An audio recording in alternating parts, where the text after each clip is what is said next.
My name is Kent Anderson. I'm the director of the Hess Center for Leadership and Service. The Leadership Matters lecture series seeks to engage the community in a reflection and discussion about important matters of leadership. We're pleased this evening to have Elisa Massimino here to discuss the importance of American leadership on matters of human rights. Following the talk, there'll be an opportunity for some questions. Some microphones up here. To introduce Ms. Massimino, I would like to welcome Birmingham Southern College's 13th President, General Charles C. Krulak. Thank you. Thank you, gang. Thank you very much. One of these days I'm going to fall off of this stage. Huh? Great to have you all here. If I was going to start an introduction and I said to you that our guest speaker is a graduate of Trinity College in philosophy, then went on to get a law degree from the University of Michigan, and then went on to get a degree from Johns Hopkins, then went on to teach law at the University of Virginia, then went on to teach law at Georgetown University, and then went on to teach law at George Washington University, and was on the bar of the U.S. Supreme Court. You'd probably say, hey, that's great. Bring her on. That's just the beginning. That's just the beginning. I was listening to Elisa earlier today, and she was talking about passion, and how many times have we all talked about if you really want to do something, if you want to make a difference, do something that you're passionate about. I ask the students that right now. Do something that you're passionate about. You'll be remarkable when you do it. Elisa's passion really, in my opinion, and I kind of ran it by her today because this is just my observations of her, fall into two areas. One of them is obviously human rights, and the other is the rule of law. Human rights and the rule of law. I first met Elisa years ago when I was the co-chairman of a group of 40 generals and admirals trying to come to grips with torture, better known as enhanced interrogation techniques, rendition, Guantanamo Bay, and the use of military tribunals. And this group, you'd think, well, all these generals and admirals would have it together. Well, we could not get it together until along came this short, young dynamite of a lady by the name of Elisa Massimino, who very shortly took all of the 4-star generals and admirals and told us that she was the 5-star. And success came from that experience. She is a remarkable lady. She's a remarkable lady. And I will say this and then introduce her. She, of all the women I've run into in Washington, D.C., I have yet to meet one that has the moral courage to do the right thing at the right place, at the right time, for the right reasons than our guest speaker tonight. And so it's a real pleasure to introduce a real hero to me, Elisa Massimino, Chairman and CEO of Human Rights First. Elisa.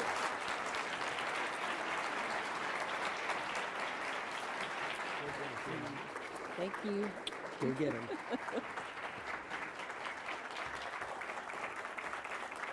Thank you so much, General Krulak, for that amazing introduction. I should have my parents here so they could hear that. That's, I have to say, I feel kind of like that guy that Ben Franklin was talking about when he said he was a humble man who had much to be humble about. You know, being asked by somebody like General Krulak, whose leadership is legendary, to give a talk about leadership is, of course, a great honor, and it's also something you can't refuse. But it's more than a little bit humbling.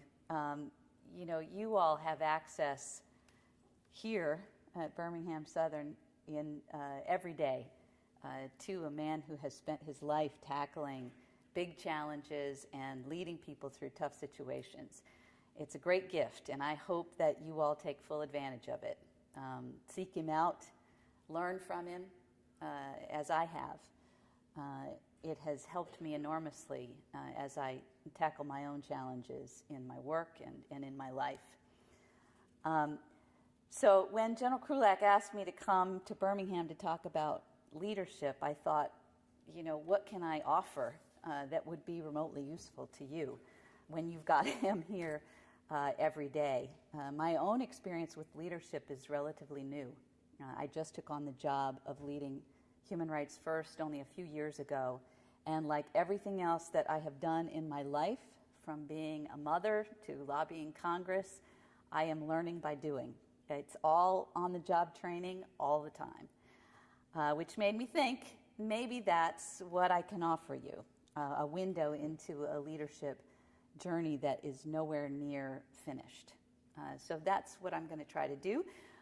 First, I wanted to introduce a little bit about who Human Rights First is.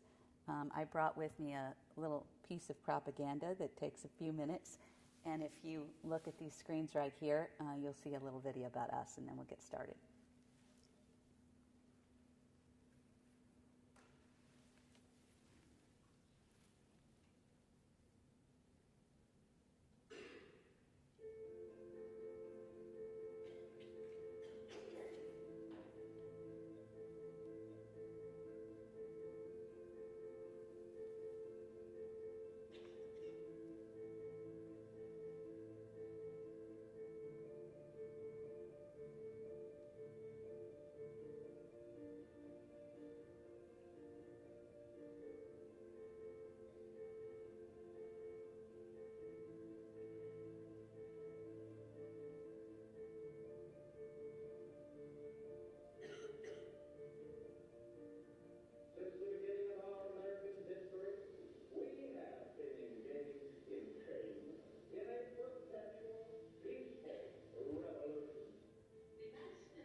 So that's a little bit about who we are. Oh, you can turn that off now.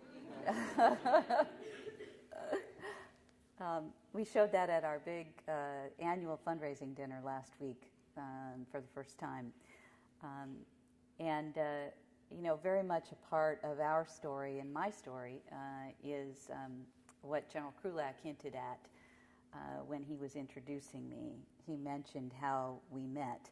And I wanted to give a little bit more detail about that because it relates to the two topics that I wanted to talk about tonight, American leadership and individual, personal leadership.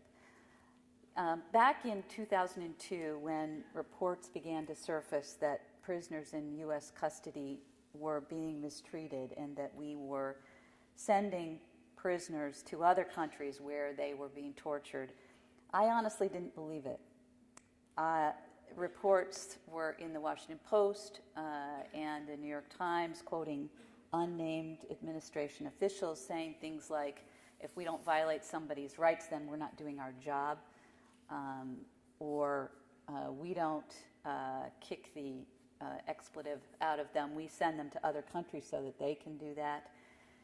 You know, my first reaction upon reading those things was I assumed it wasn't true.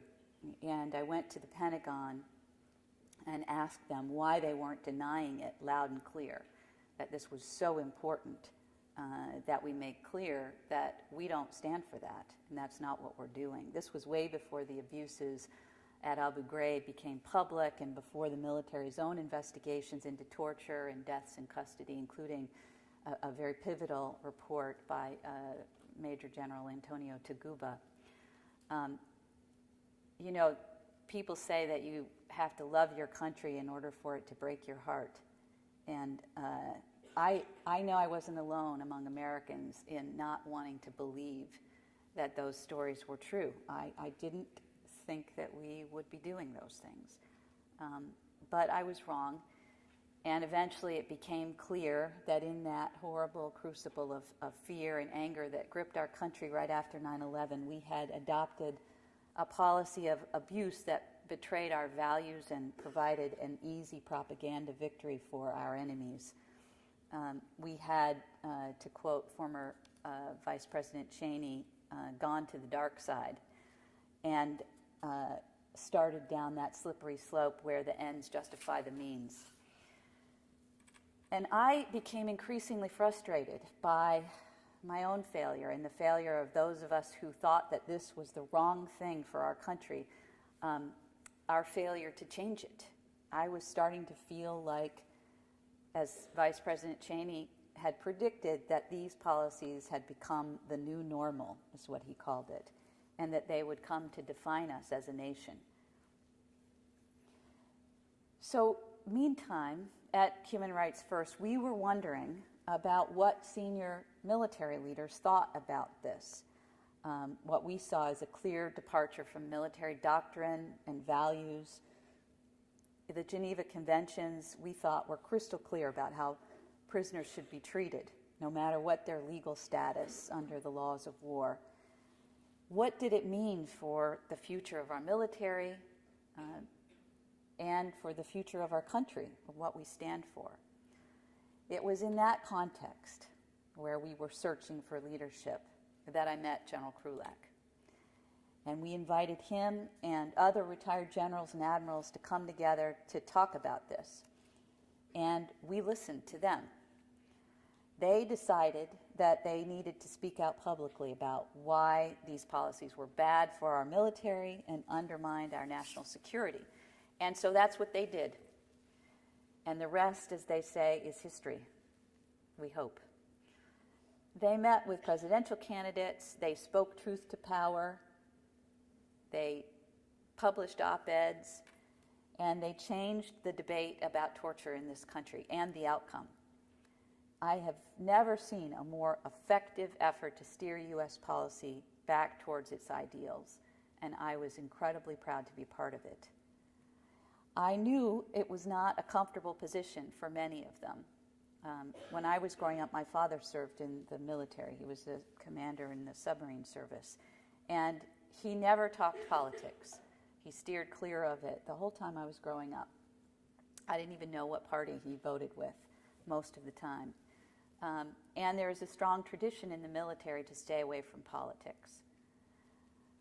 But General Krulak and his cohorts believed this wasn't or shouldn't be about politics. This was about values. They knew what was right, and they have continued to fight to make sure that fear does not lead us astray. And we are all enormously in their debt. This group, headed by General Krulak and General Joseph Hoare, former Commandant of Central Command in the Middle East, this is what leadership looks like. If you want to know, take a look.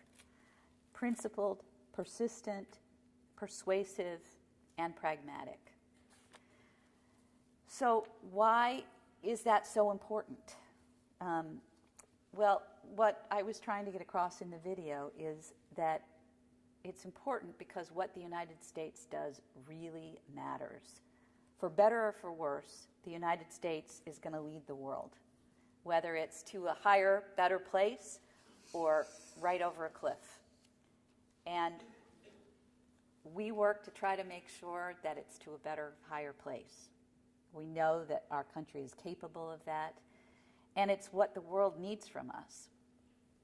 I picked up a copy of Foreign Affairs magazine, the current issue.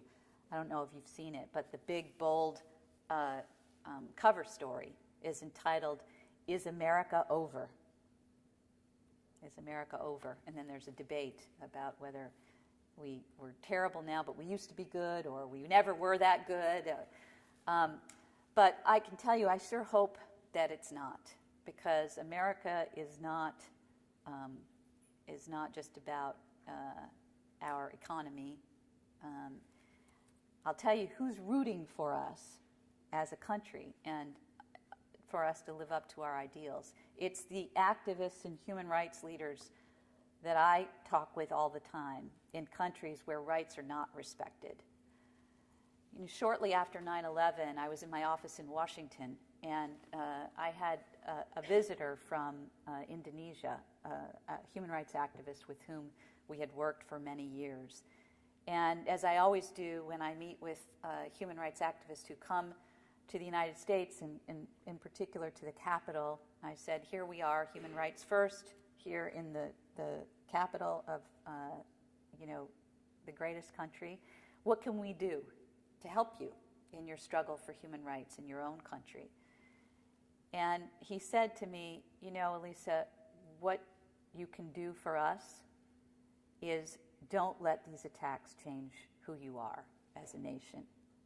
Keep your own house in order, because we need the United States to be a strong moral leader for human rights. And, here we are 10 years later, and it's the same thing. Last year, I was privileged to bring a group of 25 leaders, human rights leaders from around the world, to the White House to meet with President Obama and his national security team. They came from a very wide variety of countries, from Egypt, Pakistan, Colombia, Russia, Belarus. In the preparation for that meeting, I told them, you're meeting with the President of the United States. You come from a lot of different places with a lot of different problems. You're going to have to narrow it down. We've got half an hour. What do you all want to say to the President? And they very quickly coalesced around three things. And number one on their list was, please stay true to your values, particularly in this struggle against terrorism. And in particular, they said, don't give in to this pressure to try civilians, criminals, in military courts, because that is what we are all fighting in our own countries. And if the United States gives up on that, we will never win. The other two things, just so you know, that they wanted, points they wanted to make to the President, and he was very receptive to these points. One was that his engagement with despots was not working. This idea of that talking is great, but it's got to be for a purpose, with a goal in mind. And they were concerned, particularly with respect to Egypt, that it wasn't working. And the third thing was they asked the President to please work to make sure that the internet stays open and free. That in many countries, there was an activist there from Belarus, and she spoke very eloquently about how in her country the only public square left is the virtual public square. And that is a public square that is owned and policed by private companies, many of them U.S. multinational companies, U.S.-based. And she said, please help those companies understand that what they do has a profound impact on the human rights of millions and millions of people. It's not just business. And I thought that was prescient and very profound. What they asked us basically is to lead by the power of example, not by the example of our power. So I wanted to make sure, underscore that you know that I don't have a long speech here to give you, and I'm not much on lectures.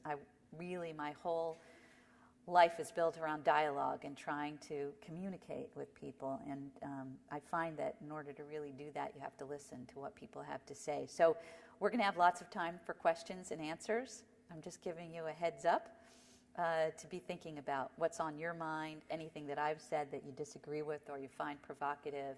I hope we can have a lively discussion about it. As you saw from that video, my own organization, there are a lot of problems in the world, a lot of human rights problems, but we focus on trying to make sure that the United States lives up to its ideals, to help our country be that shining city on a hill that the founding fathers and so many politicians and leaders since then had envisioned. But you know, even at the very beginning of our country's history, you could see the roots of what would become our work at Human Rights First. There weren't any founding mothers drafting the Bill of Rights, and many of the framers of our Constitution owned slaves. There has always, from the very beginning in our country, been this kind of push and pull, a tension between our promotion and belief in human rights and our ability to stay true to our ideals and practice what we preach. I think that America can be a profound force for good in the world. I've seen it up close and personal. But it only works when we're true to our values, when we live by them. When we fail to live by example, lead by example, the consequences can be incredibly dire, even deadly. Those who abuse human rights often find a shield and an excuse when we fall short. We saw this with interrogation and detention policy, as General Krulak said, in the wake of 9/11. We see it in our restrictive immigration policies and laws and in official silence by our government about some human rights crises around the world. And yet, I have to say, in my 20 years of doing this work, I have seen no greater champion of human rights and of the people who fight for them than our country, the United States. And that's important. That's the role that the world looks to us to play. We live right now in a time of great uncertainty in our country. Our economy continues to struggle, our military is stretched thin, and our politics seem hopelessly dysfunctional. A lot of people question, is this any time to talk about American leadership? I say it's exactly the time to talk about American leadership because it's not a vibrant economy or a powerful military or even a peaceable body politic that has made us great, that has made us a beacon for the rest of the world. What's made us a beacon is our ideals. They are our most valuable asset, the source of our strength, the substance of our soul as a nation. And they can serve as guideposts to help us get back on track when we've lost our way. You saw in that video a clip from FDR in the Four Freedoms speech. You know, think back to that time 70 years ago, faced with an economic collapse at home and an existential threat abroad. FDR didn't reject those founding ideals. He championed them because, as he put it, I love that quote. That's why we started the video with it. Freedom means the supremacy of human rights everywhere. I really believe that.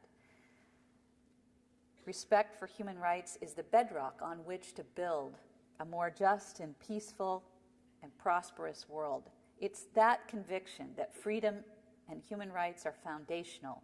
That's why we call ourselves Human Rights First. Because we think there's respect for human rights, that's a foundation on which you can build. I know that the problems that we're all facing here at home are profound. There's no question about that. But, you know, President Clinton once said, there's nothing wrong with America that can't be cured by what's right with America. That's why I do the work that I do, pursuing our advocacy without fear or favor, and regardless of who's in charge, who's in the White House, who's in the Congress. We will never stop pressing the United States to lead by example, to heed the call that Burmese activist Aung San Suu Kyi said, use your freedom to promote ours. That's a great calling.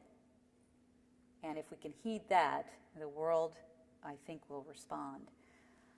You know, on Friday, it was the 125th anniversary of the dedication of the Statue of Liberty, that incredible symbol of the freedom and welcoming the stranger that was part of the founding of our country.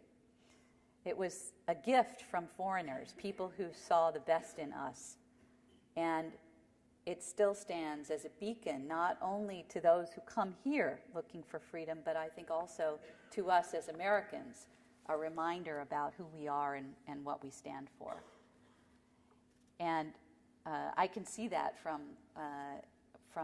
Chelsea Piers, where we had our dinner the other night. And it's an inspiration in our work. We do a lot of work, as you saw, with people who come here because they believe something about us as Americans. They believe this country stands for something. And I've had many conversations with people who have come here in that belief and been treated abominably by our own immigration system. And yet, they still believe that America stands for something. And they are here because they want to work with us and become part of the American family to make it true. And how do we make it true? I think that I wanted to say a few words about individual leadership and not just American leadership. I mean, how do we get our country to live up to those ideals? It takes personal leadership, individual leadership. In my own work, and as I said, I'm no expert on this, you go to the bookstore, you can find a whole section on leadership, books that have been written by great leaders in the corporate world and in government, and I have barely read any of them. As I said, it's a work in progress for me every day. But I have learned a few things in my time, particularly working in Washington and trying to change U.S. policy. And I thought I would share just a few of those things with you in case you might find those useful. I think one of the most important things is to have a vision and to be able to articulate it clearly, to be a good leader. My own vision, as I've said, is of a world in which people can enjoy the rights to which they're entitled by virtue of their humanity, their inherent human dignity, and a world in which the United States is leading by example. You know, here, many of you are college students. I can see looking out that not all of you are. But, you know, in college, in many ways, you're starting a journey in life. And as we were talking about today, I've spent the day talking with students here, and it's been an amazing and wonderful experience. And talking about my own journey in life. And one of the things that I've learned is that it's often very unpredictable. It'll take you places that you can't even imagine today. And in my experience, it helps to have some guideposts. I'm like I said, not an expert on this, but I've made a lot of detours on my own journey. But there are a few things that I try to remember to keep me on track. And one of those things is you really have to know your North Star. What are your core principles? What's going to guide you? When things get dicey and dark and cloudy, murky, as they often are in Washington, and you have to make compromises to keep moving forward, you've got to have that North Star in mind. You have to know how to guide your actions. There was at one of the very first meetings that we had with the group of retired military leaders, when we were really just learning, there was a senior figure who came to that meeting who was so revered in the military. I had never met him. I didn't really even know his name at the time. But when we invited people to the meeting and we said that he was coming, they didn't even want to know what the meeting was about. They just said, "I'll be there." His name is General Jack Vesey. And he came to this meeting of retired generals and admirals who were just starting to talk about their concern about the direction of U.S. policy on detainee treatment. And he advised, the way he put it was, you've got to, before you get involved in anything that has to do with politics or policy, you have to know what he said was, know what your shove-it point is. At what point you're going to say, I can't be part of this anymore. To me, the visual that I think about in my own work is your principles are your goalposts. That's where you're headed, and they don't move. If they do, you're in trouble.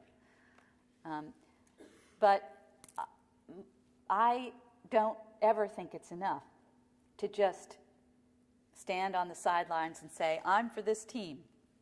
These are my principles, and I'm going to stand right here. I'm for this team." In order to get to those goalposts, you have to get on the field.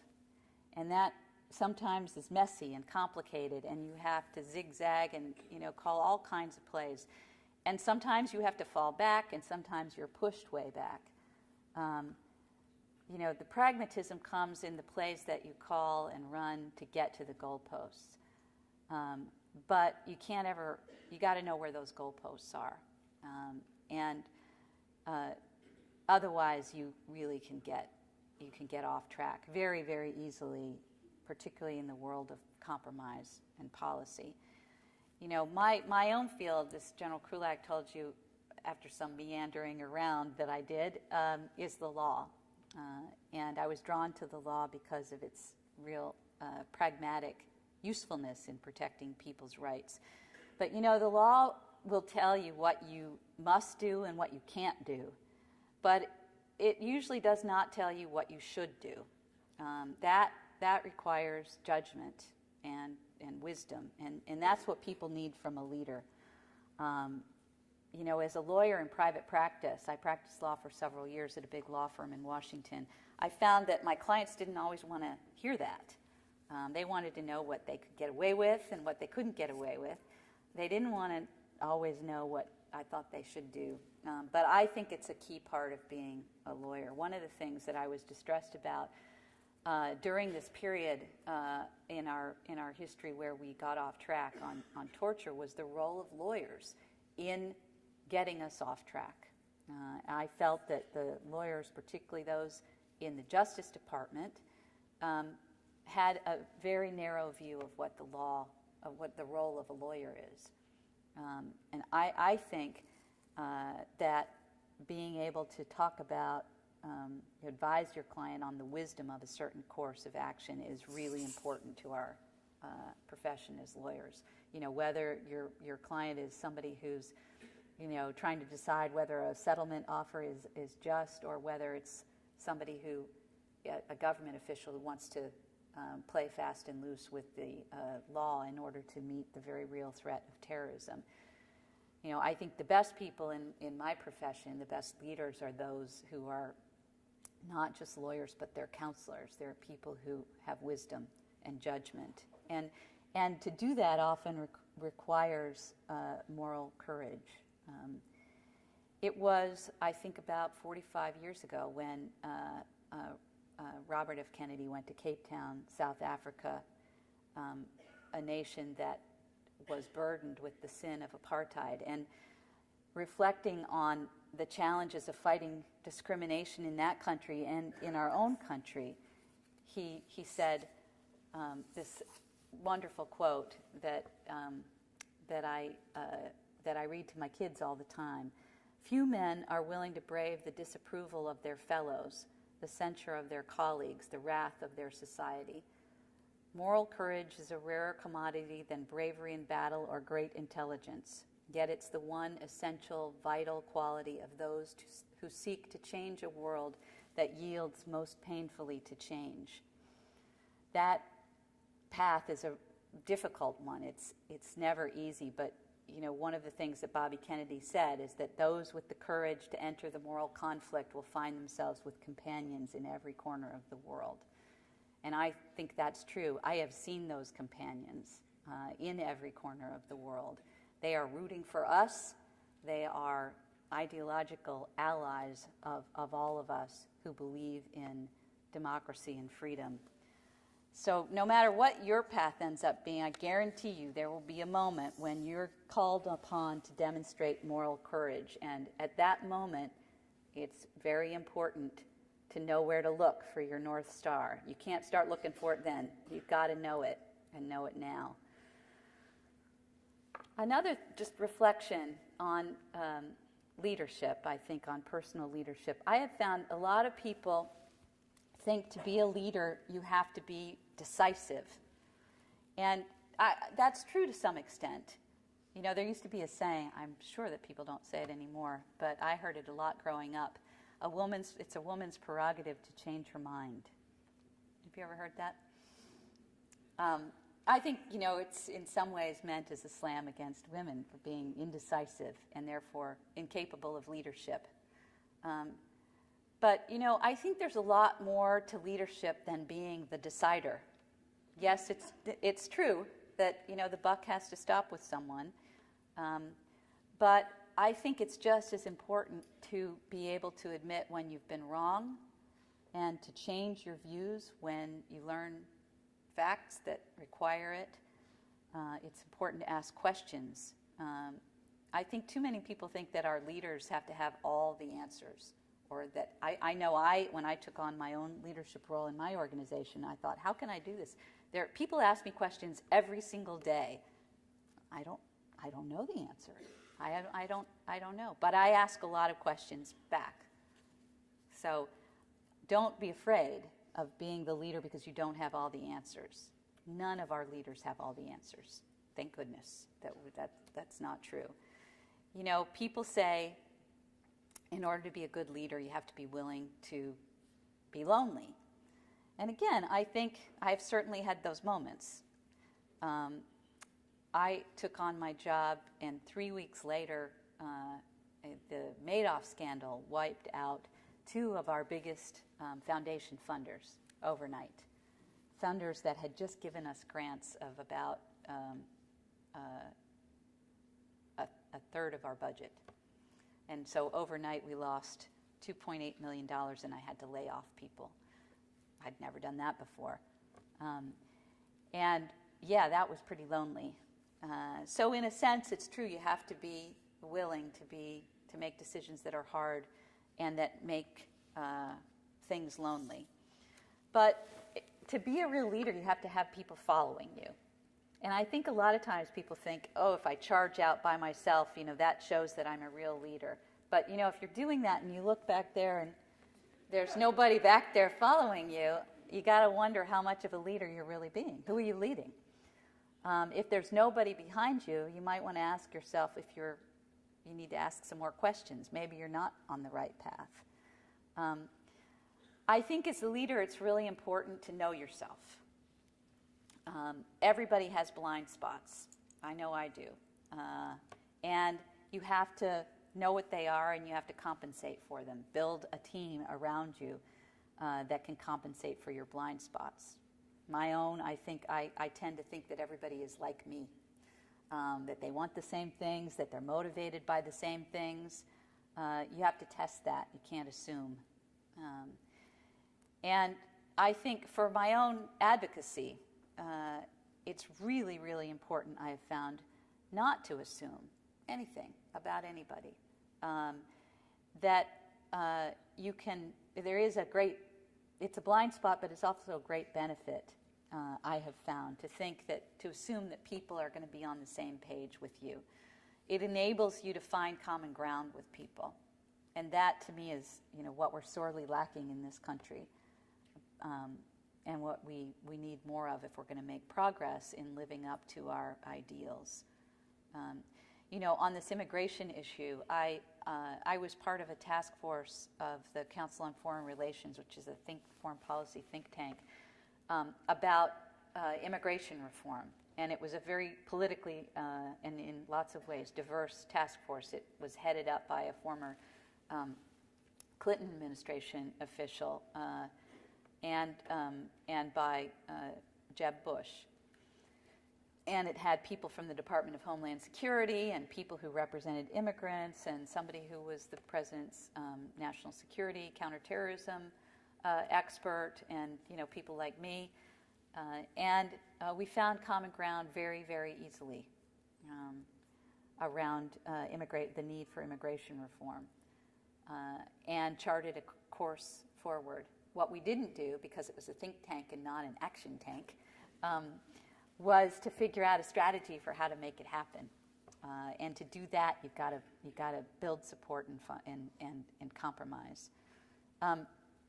One of the things that I would encourage all of you, especially the college students here, to do, and it may sound a little bit trite, but I have found it to be incredibly important in my own life, and that is to have heroes. This helps. It's sort of the same kind of thing as knowing what your North Star is. Have heroes, particularly people who you can talk to, and not just people who lived a long time ago. My husband's always asking me, "Oh, how can you do that work that you do? It's so depressing." Of course, he's a lawyer for a big company, and I say the same thing to him sometimes. But but he said, at least I win my cases in my lifetime, and you hardly ever win. And I guess in one sense that's true. But what I remind him is that in my work, I never lack for inspiration. There are profiles encouraged everywhere I look. Last week at our annual award dinner, we honored two people who are really heroes to me, two young people in their 20s. One of them just graduated from college this year. Her name is Sherbano Taseer, and she's the daughter of a man who was the provincial governor of the Punjab province in Pakistan, the largest province and most populous province in Pakistan. She had urged her father to speak out against the unjust death sentence against a young Christian woman who was convicted under the blasphemy laws in Pakistan. And he began speaking out for the need to reform those laws and met with this woman in prison. She was literally the woman at the well. She went to a well in a Muslim neighborhood, and she drank from it, and she was accused of defiling the well and was convicted under this blasphemy law. It's very vague and open-ended.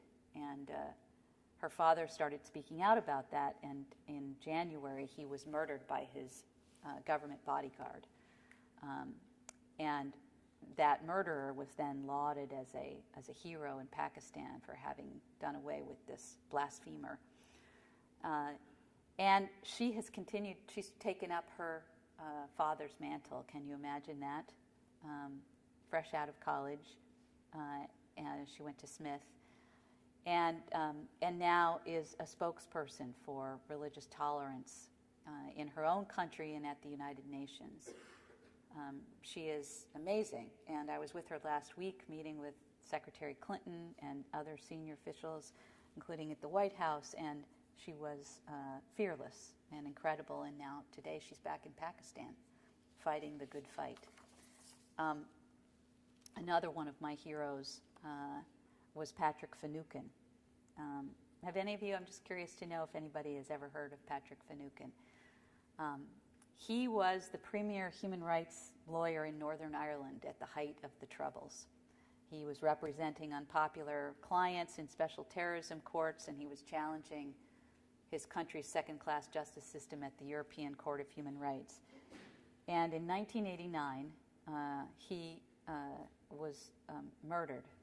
Masked paramilitaries, in collusion with the British government, burst into his home in Belfast on a Sunday afternoon and shot him to death in front of his wife and 3 young children as they sat around the table for Sunday dinner. And 10 years after that, Rosemary Nelson, the lawyer who picked up his caseload and his mantle and carried on the fight for justice, was herself killed by a bomb that exploded under her car. And right now, as we're sitting here, activists and lawyers in China and Russia and many, many other countries around the world are operating under intimidation and threat just for doing their jobs. Those people are real heroes to me, and when I worry about the challenges that I face day to day, I think about them. And I ask myself, what would they do? A lot of times when I'm working in my office in Washington and I'm trying to figure out how to deal with a member of Congress, or whether we should make the compromise that we're about to make, whether it's consistent with our ideals, I ask myself, what would General Krulak do? And it's been an enormous help to me. He's part of my constellation up there with the North Star. One last thing I want to say, and it's it's something that I think as a country we need a lot more of, and that is, in order to be a good leader, you need to listen. I spend most of my time dealing with lawyers and politicians, and there is an awful lot of talking going on with lawyers and politicians. And if you spend too much time talking, you miss the opportunity to really hear what the other side is saying. And you lose the capacity, first of all, to recognize when you're wrong, if you're not listening. I would encourage you to make a point of hanging out with people who think differently from you. I try to do that myself. And, sometimes understanding is a more important skill than argument. When you listen, you always learn something. At the very least, you'll learn why the person on the other side thinks the crazy things that they think. And, you cannot persuade them otherwise until you understand why it is that they think that. So, like I said, my own journey of leadership is very much a work in progress. And I am learning every day. I know one thing. I'm spending a lot of time. I have 3 kids, and the oldest is a senior in high school. And so these days I'm spending a lot of time visiting colleges. I'm not giving a lot of speeches at them, but I'm in their nice admissions offices and trying to learn about them. And I've been amazed at, you pop in and you spend an afternoon at a place, at how quickly you can get a feel for a college. And I think I showed up here at 11 o'clock this morning, and I can tell you that this place feels very special to me. It really does. And for sure, I know that it's special because of its leader. It has been, he told me that I would love it here. And I've never been here. I've never been to Birmingham, the birthplace, really, of civil rights and, in many ways, human rights in this country. And I can promise you that I'll be back. I really have enjoyed my day here. I'll be here tomorrow. But talking with the students has been an incredible boost for me. I mean, one of the things that you get when you work on these issues day after day, as my husband often says, is, you get a little ground down, and you can get a little demoralized sometimes. And one of the things I had to give up when I took on this leadership role was the teaching that General Krulak said I was teaching, a course here and there. And I hated to do that because I get so much inspiration from from young people, from people who are starting, who are going to be solving these problems for all of us. So it's been a great privilege to be here, and now let's talk.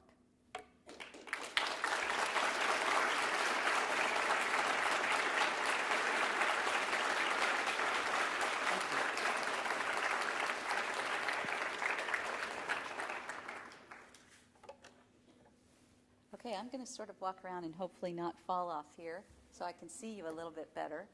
But we have microphones up at the front. Come on up. Hi, I'm Megan Snyder. I'm a senior history major here at the college, and my question for you tonight is, doesn't the universal nature of human rights demand a discourse framed by global rather than American language and ideals? Great question. Great question. And, I think it's really striking if you look at that video that I showed you and all of those grainy old clips of people 60 years ago talking about universal rights and the unfinished business and our country living these values as an example for the world. There was a lot more talk about that in the early days right after World War II, when people, the horror of that experience was so fresh in people's minds. And today, that language, that framework, has lost its resonance in this country. And it's very different in other countries. In particular, in many countries, allies of the United States, who really, many of them have incorporated these international laws into their domestic law. And we have always, even though Eleanor Roosevelt was the leader of the committee, the drafting committee of the Universal Declaration, it was very much an American project in many ways. We have lost touch with the universal basis of those rights for lots and lots of different reasons. And the goal is to get back to that, to have the United States recognize and Americans recognize ourselves in those international documents. But I'm a very pragmatic person. I don't know if it's the lawyer in me or what, but I just want to figure out what's going to get us there, what works. And I have found that we need to kind of reintroduce Americans to this idea of our role in the world and our, that these human rights, these universal human rights standards very much were part of us. In fact, our own Constitution was in many ways a model for parts of the Universal Declaration. So, yes, in one sense I agree with you that there should be a sense of global language and global ownership of these rights. But there are a lot of barriers to that right now in this country. And I don't think that we will get where we want to go by using language that is dissonant for where people are. I really think this is why I spend a lot of time listening to people and going on, Fox television and really trying to be in the room with people who think differently, because there are a lot of barriers that that are false, but they're not going to be broken down if we just keep talking past each other. So that's why you see this emphasis on trying to reconnect the dots and the linkage between the heritage of the Universal Declaration of Human Rights and our own sense of purpose as Americans in the world.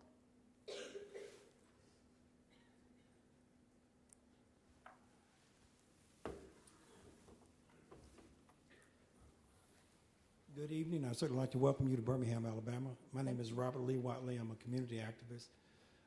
I guess my concern is that the rest of the world is very much aware of the history of the West, and it's just replete with contradictions. I mean, I'm a living example of that contradiction. And we've got places like China that is very, very much aware of their history and how the West fostered opium on them for almost 100 years. And we've also got India that's on the ascendancy.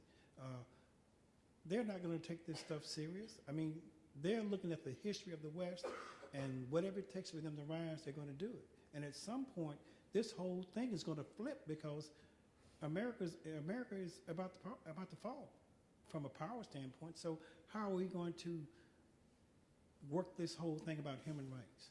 And you also mentioned the so-called thing about civil rights. I never fought for civil rights. The whole movement in Birmingham, Alabama, originally was human rights. Yeah. And to put us in the whole thing of civil rights, that keeps us under Roman law, and it's a domestic issue. It's not even a human rights issue. I've got civil rights, and I'm still 3/5 of a man. So I definitely want you to deal with the whole issue of China and India and these other countries raising, and how they're going to be dealing with the history, because even Iran, they're very, very much aware of their history and what the West, and particularly what America did. Yeah, absolutely. There's no question about that. And, you know, there is one language that the whole world understands, and that's hypocrisy. Everybody can recognize it. And that's why it's incredibly damaging when the United States, which has always held itself up to be an example, does not live up to that example. And of course, you know, like I said, it goes back to the founding of our country. The thing that I take some comfort in, and I may be unreasonably optimistic, but that's how I am, and that's what keeps me going. But I find that this distance between who we think we are and who we really are, that's actually a constructive thing that we can use to move ourselves forward. You know, that the fact that Americans tend to think of themselves as the good guys, despite, you know, much evidence to the contrary, while that kind of arrogance, if you will, drives the rest of the world crazy, as an activist who's trying to change U.S. policy and get Americans to support changes in our law and policy that will respect human rights, I actually find it a great asset, because, you know, there are a lot of places a lot of countries that do not hold themselves up to a higher standard or don't think of themselves as exceptional in any way. They're perfectly good countries. They're nice countries, but we think that we're special. Now, there are two reactions you can have to that. I was just reading a debate between two academics about this, and one of them, his take on it was to say, stop feeling special, America. You are bad. Here's the list of all the bad things that you have done. And everything on it was true. We did all those things.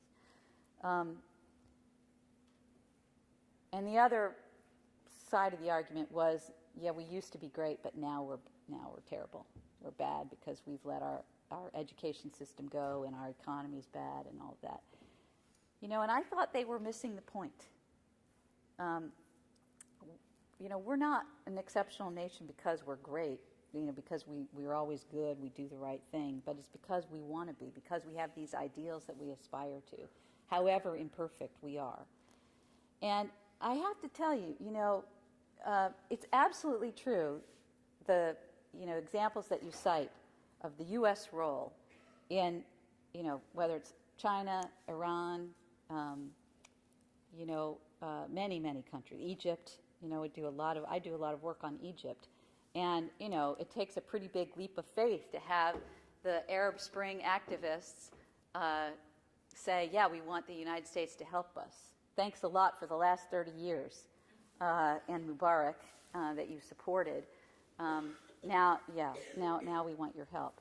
But in fact, they do. And how do you explain that?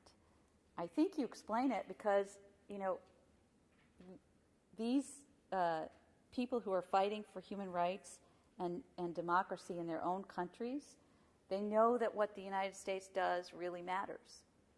And while it comes with all kinds of baggage, No question. It's one of the things we discussed last week when we were having these meetings about Pakistan was, how much can the United States be out in front in promoting human rights in a Muslim country when we have messed things up so badly?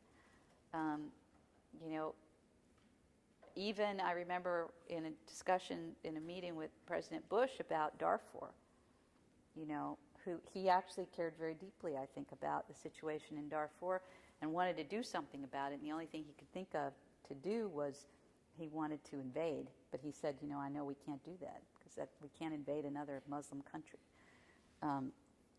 He said that sort of part jokingly. But, I think that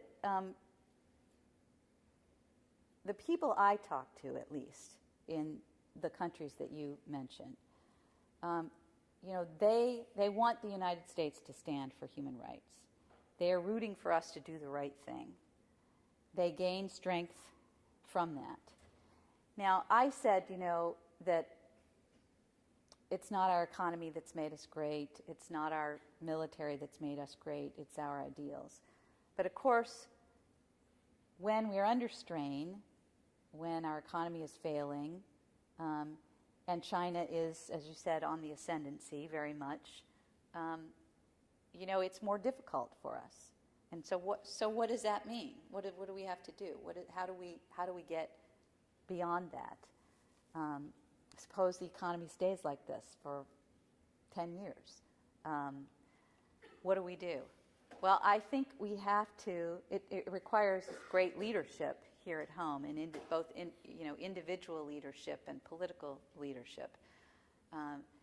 But I think we're trying in our foreign policy now. I think the United States has learned a lot over the last 12 months about whose side we ought to be on, whether it's in the Arab Spring countries or elsewhere. And I'm optimistic that we are finding our way a little bit more than we have in the last decade or so. It's a long way to get to where we want to be from where we are now. And we have many, many problems at home, including many human rights problems. But I still feel like there are windows of opportunity that we have. And we have to, it's going to take everybody jumping into that fight to take advantage of those opportunities and make a change, make the kind of change that we need in order to live up to those values. I hear your frustration, and I feel it every day, and a lot of Americans feel that way, and a lot of people outside the United States, ask me, what the heck is going on with you people? There are many people. I was in a meeting several months ago in London at the Chatham House, talking about global counterterrorism and human rights. And there was a young guy in that meeting from Poland, a human rights lawyer from Poland. And he said, and there were some U.S. government folks in that meeting, and he said, I spent my whole childhood and my, young adult life looking to the United States as a beacon. I wanted my country to be more like the United States with the political freedoms and opportunity.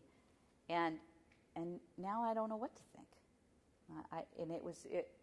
There are a lot of people out there who feel that way, for sure. But there are also a lot of people out there who say, as these activists said to President Obama, we need you. We need you to play that role in the world. Because if you don't, there aren't a lot of countries that step into the breach. It's true. Even when the United States is economically weak and, morally challenged, I know that there are a lot of countries, particularly allied countries, countries in Europe, that when there's a international crisis, I talk to my friends in those countries and I say, what is your country going to do with this? And they all say, well, we're going to wait to find out what the United States is going to do. And so time after time, whether we like it or not, the world is looking to the United States for leadership. and will follow the United States, whether it does good or bad. So I think it increases the stakes. You should feel free to come up to the microphones, because don't wait for me to stop talking, because I'll just keep talking.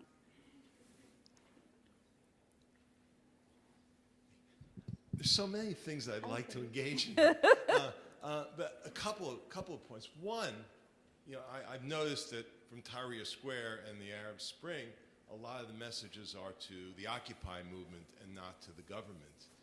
And I wonder if there's a distinction between what the people of the United States do and what this government does. And kind of along with that, you've touched on, but haven't really talked a lot about economic rights other than freedom from want.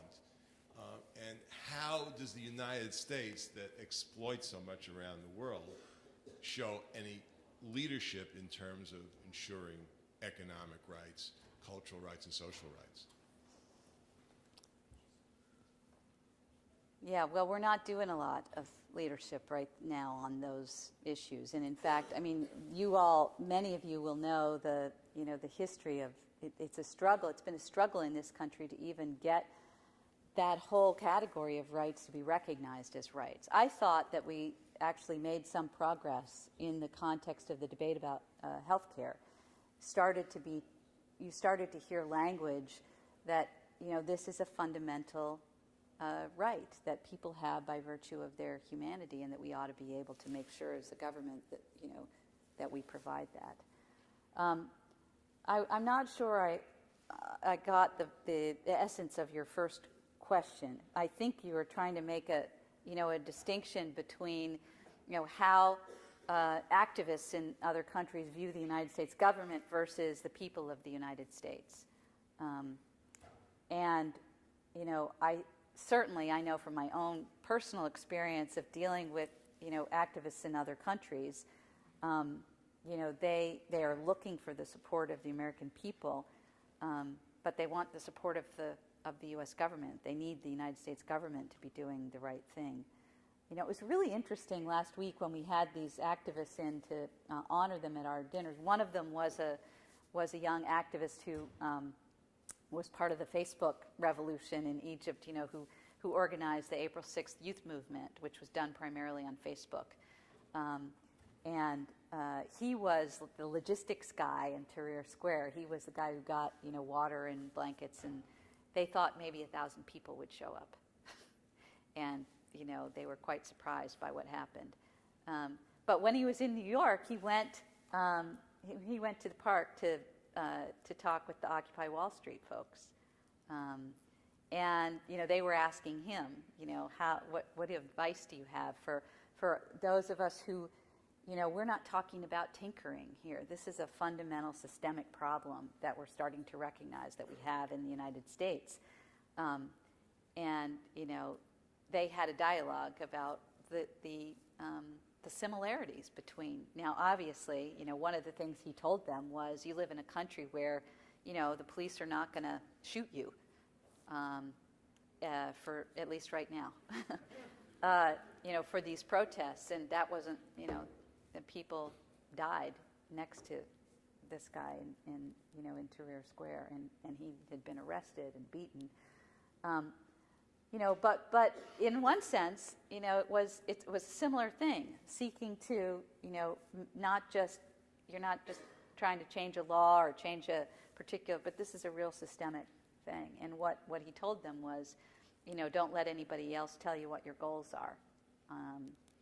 And that was a tenet of the April 6th youth movement.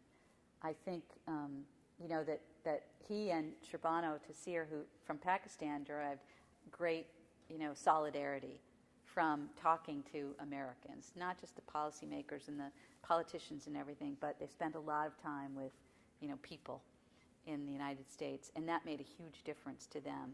I just got today notes from both of them who've gone back to their own countries, and they said that one of the most important things for them was not the high-level meetings at the White House or the, meetings at the State Department, but this feeling of solidarity with Americans.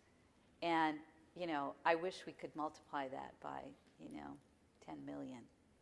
I think that's really important.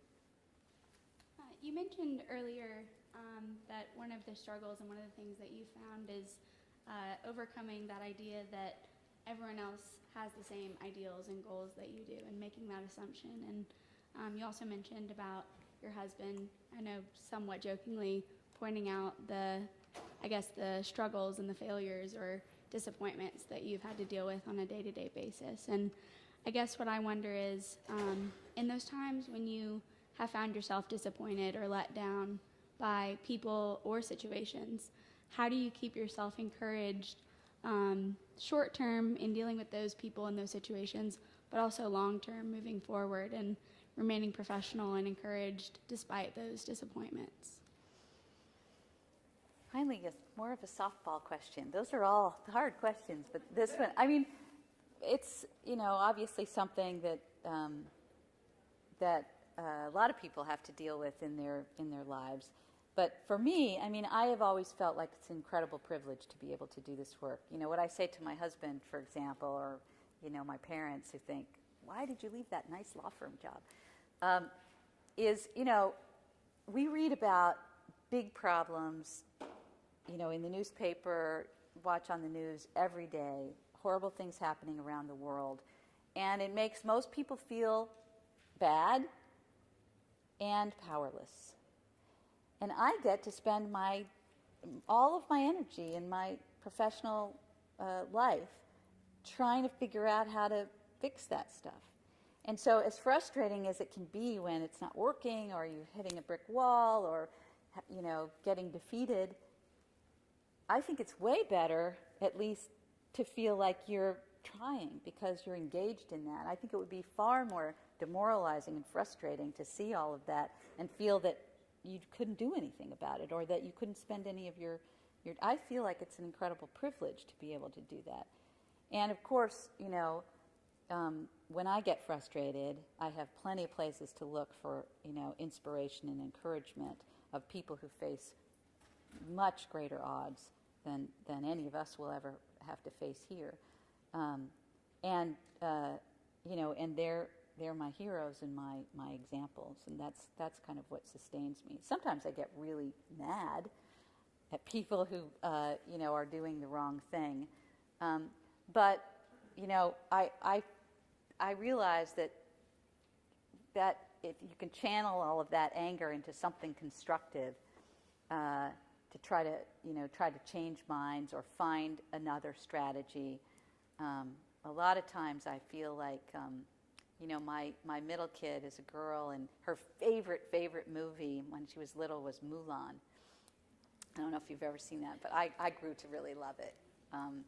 Be a Man, that was my favorite one.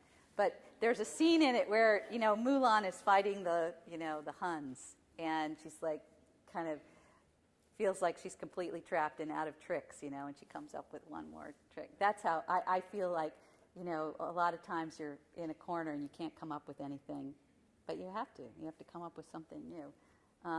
And in many ways, that's the intellectually stimulating part of the job, is the strategy. That's what I love. You said a few times. One more, and then they can come down if they'd like to. Oh, great. Or we can hang out for a second. Sounds good. You've said a few times that many countries, especially the ones that send representatives to the United States, look for leadership in human rights issues. But it also seems like there's a lot of countries that are quick to criticize the United States for intervening in domestic politics. So where do we find the balance in between, helping and leading in human rights, and also being criticized for,